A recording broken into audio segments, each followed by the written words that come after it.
topic, but our main topic is going to be a follow-up. Yep.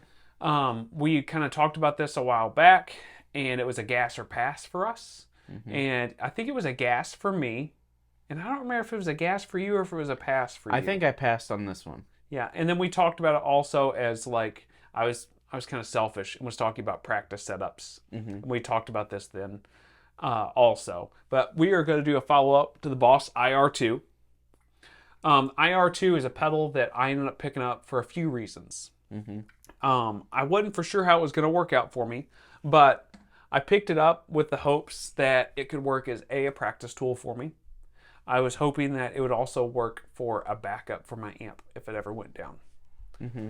So the IR-2, after playing it a while, I've had it for a few months now and played it enough to kind of feel pretty good about giving a little bit of a review on it, I guess.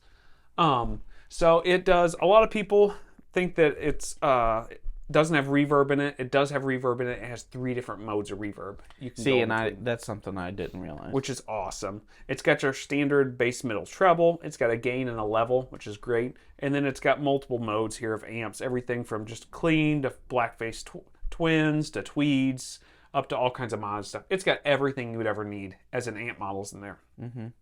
Just on the pedal alone, it's got, you can switch between 2 channels and it auto saves for you. So you set your settings to whatever you like, and you've got either a green or red LED depending on which channel you're on. You step on it again, and you're into the other mode. You set it however you want, and after like 2 or 3 seconds, it auto saves again. So there's no weird hold function. You're set up to go. Mm-hmm. It does have a headphones jack, which was a huge seller for me because I wanted to play it and be able to use headphones with it and basically be able to practice silently. You got a channel select input that you can go into and switch between them, and you've also got a full effects loop in it also. Okay. So we are not big modeling type people. We're not a big amp in the box. We try to avoid it at all costs. I definitely do, but there's a few times where it completely makes sense. For practice, it really makes a lot of sense.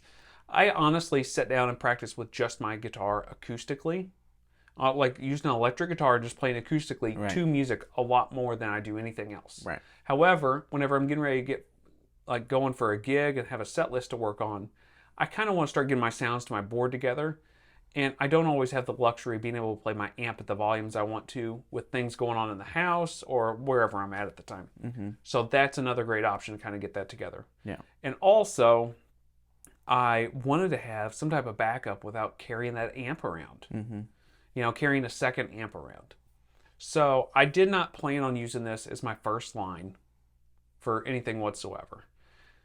The long and short of this thing is, it was a gas for me a while back. I picked it up, bought it, took it home, and honestly, I think it's the best gear purchase I've made all year. It's amazing. It's really incredible. Mm-hmm. The sounds and tones I'm getting from it are exactly what I need. Are they going to blow you away? No. They're not going to like knock your socks off like, oh my gosh, I want to use this instead of my real amp. Yeah. However, with headphones on or plugged into the mains, it sounds pretty dang convincing. Like it sounds great. Yeah. It doesn't have the same responsiveness, I would say, as an amp. Right. You know, nothing. That's kind of the things with IRs and cab simulators and stuff like that.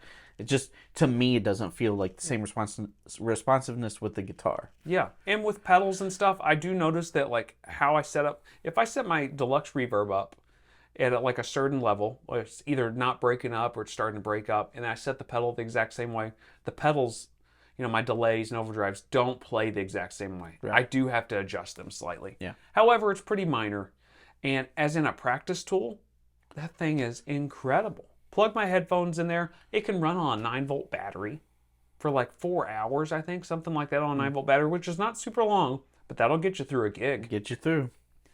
Obviously, it'll take power and do all that stuff, but I think it's probably the best purchase I've made all year, and it's a Boss pedal. I would not be worried about chucking it across the room and picking it back up and plugging it in. Yeah. They're made so robust. It's exactly what I wanted in a backup. So I throw it in my little gig bag with me whenever I take off somewhere. And of course I'm using my amp for my normal stuff. However, if something goes down, a tube goes out, anything, I don't have to rummage around trying to find a tube. I don't have to find a fuse. I don't have to drag another amp out and move a mic or do anything. I can literally just plop this down with an extra cable, plug it in, and go right to the mains, and I'm back to playing in less than 4 minutes, you know. And then, yeah, the sounds really are good. I don't want to discount the sounds. Yeah. Now, I said, you know, they're not going to blow you away. They sound great. Right. I mean, as in amp sounds and like IR simulated amp sounds, they really are great. They've done a great job. You can load your own IRs in here, get some different cabs going. I have not messed with any of that. I've just been using the stock stuff because it's a backup and practice tool for me. I was curious. So you were talking about the cabs, and you can change it up. Is it the same cab in each of those amp settings, or does that change? Now, every time you change the amp setting, it's got a specific one. Okay. So whenever you turn it to the twin blackface, it's set up for a 2x12 cab with Jensen's in it. So it's not like a 1x12, just whatever. Nope. Every single one's got a different IR. Okay. And I think they're like approved Celestian IRs and stuff like that. It's I not, did see that. Yeah. So I was really impressed with it. And we just want to do a follow-up because sometimes on here we'll get talking about something and before we know it, it's been 6-9 months. We don't bring it back up, but maybe we've been using it. Maybe we ended up buying it like this. Right. And it's one thing that we wanted to do a little bit of follow-up on.